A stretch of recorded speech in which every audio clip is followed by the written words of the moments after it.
actually been increased. Wheels, here the top 19-inch wheels you see right here. Then here with these contrasting wheel arches. 17-inch wheels would be in the base version, and here the new rear, a cleaner design, not so much playing around, horizontal light strip. This is the high trim level limited. We'll also take a look at the interior very soon for you. This is the HEF model, so the inbuilt hybrid. There is also a new plug-in available, the Prime, as it is also called so far, so either plug-in or inbuilt hybrid.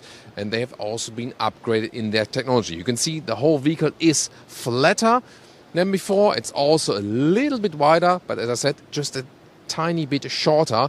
How will this design play out also for the interior? We'll experience that one soon. Here with Thomas and Auto Review for you. Let's go with all the details. Some more attention here to the front. This is very interesting. First of all, super clean design. And then you can see here, this here, I can really put my hand in here. So they have this sculptural three-dimensional effect. Of course, also the air is being channeled through. This vehicle here is equipped with a panoramic roof. You can look through. But there will also be a solar roof available. Let's take a look at the interior. First of all, door closing sound. It's okay, not too good, not too bad, I would say. It's a prototype vehicle, however. Then here, it's not entirely hard, but not super soft, but looks actually quite good. Also the structure here, material-wise, also here at the inside of the doors. And then you get this new cockpit layout, where you maybe know from the new electric vehicle, the BZ4X. So new layout here for the steering wheel, for example.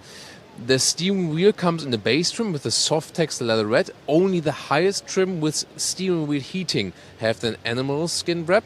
The seats, however, are always either fabric in the lowest trim or here the Softex. This is a high-grade leatherette, feels really soft. It's also perforated, and this will always then be in Softex in the higher trim models. So that's definitely a step forward. As for Toyota, let's get in, and the seats here are actually really soft and comfortable. So at the moment it was, see here, it was all the way put high, the seat then indeed here. So very soft surface, very comfortable. So you already feel like you would be in a grown-up sedan indeed. And you'll also find a comfortable seating position. The question is, yeah, this is now the lowest position. And I'm 189 or 6'2", and yeah, it is getting close here design-wise. So if you're super tall, if you like Michael Jordan-like tall, then it would be rather the Camry for you, for example. I mean, I do fit in here with my height, but it's close, you know. So I almost feel like I would be sitting inside the ceiling. So at some point there is a cost of this design here, of course. It works for me, but I have to get used to sitting so close to the ceiling. Not sure when there's like a bump in the road or something. Steering wheel here, up and down, in and out. Looks really unfamiliar, this steering wheel indeed. And it tends to block a little bit of that front instrument cluster right there. But if you put your spine up, it's more or less okay. It's really small and compact, that steering wheel. And still real buttons here at the steering wheel. So not too much of #capacitive BS indeed. Oh, and heated steering wheel function is right there. But as I said, in this case, I would not go for it to pick then the animal-free version of that. Rear doors are attached right here, the opening mechanism. And let's see, there's then the rear bench. And here even more so the question, because the car is overall flatter and really streamlined. They also said it's even more efficient than before due to that. But is there any cost then for the rear headroom? Let's see. Hardback at the inside of the doors. Legroom-wise, that's fine. So also tall adults fit after or behind each other. Oh, that's beeping now, sorry. So, yeah, thank you.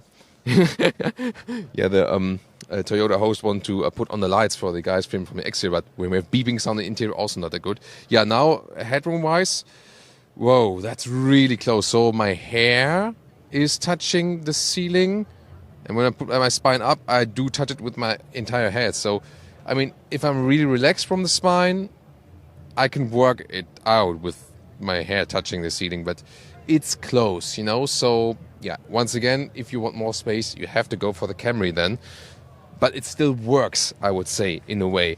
Middle part here is also fairly soft, but then it gets almost impossible with the headroom, so that's not working that well. But once again, the seating materials here is really nice and soft. And you also can get seat heating for the rear and 2 more USB-C chargers. And the middle part right here, folding on that, cup holders, but they are not adaptive. This is the car key here, by the way, simple and easy. And the new interior overview, look at that here. Ambient lighting very well integrated with this horizontal strip. That's beautiful, actually. Also this bar here. And then you still have some rear controls, like this heated seat, cooled seat as well, combined with this Softec seat, really cool. And you still have this climate unit. When the car would be fully powered, you can still use that. So not all hashtag capacitive BS. That's really good, I think. The screen, 8-inch or 12.3-inch. This is the bigger one than here for the high trim level, so if you go for that optional. And the volume knob, still manual, that's good. Here you can see the inbuilt map. It could be more responsive though. However, it's an early prototype model, we have to say that. And this is in the basic menu, so it has also been an upgrade. And Apple CarPlay and Android Auto will both be available. So most of the time you'll probably go in with Apple CarPlay and Android Auto here anyway in that screen. And then you also don't have to use anything else of that. So most of the time you will also be living with the small screen, for example. Then we can take a look here at the instruments. Look at that. They are placed in a way that you don't need a head-up display. Yeah, I can see them probably now that they're turned on. It works also with the steering wheel and so on. So it's a very interesting integration. So indeed, you don't need a head-up display then for that. So why not? Good idea, actually. In the very front, 2 USB-C chargers, one for connecting, one for charging. And then here, this one, you can either leave it like this or have this hidden compartment. Oh, it also says hashtag hidden compartment, it says down there. Very interesting. So then the cup holders are also adaptive. And here the shifting lever in the middle console, small and integrated. This one will change the driving modes. Also then here the pure EV mode for the HEV, if you want to stress that. Of course, it won't make too much of a difference. And then the middle console right here. This can be shaken a little bit left and right. And then even more chargers. So this car is full of chargers indeed. Well, the panoramic roof is fixed, but you can have these sunshades here, both for the front and the rear. This will be essential in very hot states in the US, especially, for example. And we can also open the hatch for you. It's an electric hatch right there. Very wide opening. This cover here automatically raises up. A little bit wobbly, I would say, but you can also remove that thing if you like. Below that here, some more storage.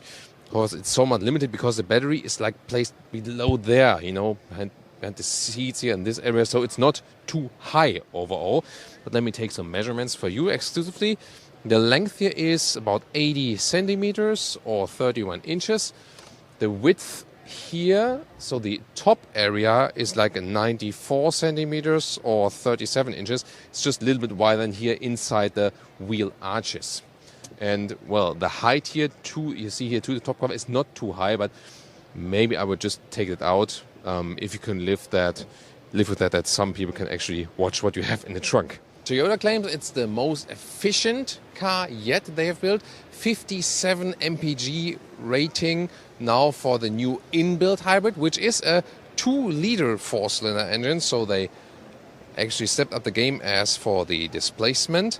And in front-wheel drive or all-wheel drive, both are available for the inbuilt hybrid, around 200 horsepower, a little bit less than 200 horsepower, and it's also quicker than before, now at around 7 seconds in the acceleration figure. That's 2 seconds faster even than the previous front-wheel drive model if you compare previous and the now more modern front-wheel drive model. And there's also the plug-in hybrid available, the Prime, here also in a different color than. From the exterior you cannot really differentiate the vehicles, it's just that here on location this is the PHEV and the other one is the HEV, the inbuilt hybrid then. Now this one here, upgraded battery capacity, 14 kilowatt hours, and that means a higher pure electric range. So far I read something of a 40 miles EPA rating, 60 kilometers. That might be even more depending also on the concise consumption, but it's definitely, as I said, because of the capacity is higher, 50% more EV range than before. Also based on the 2-liter 4-cylinder engine, here then with 220 horsepower, front-wheel drive only, all-wheel drive just for the inbuilt hybrid. And you can see all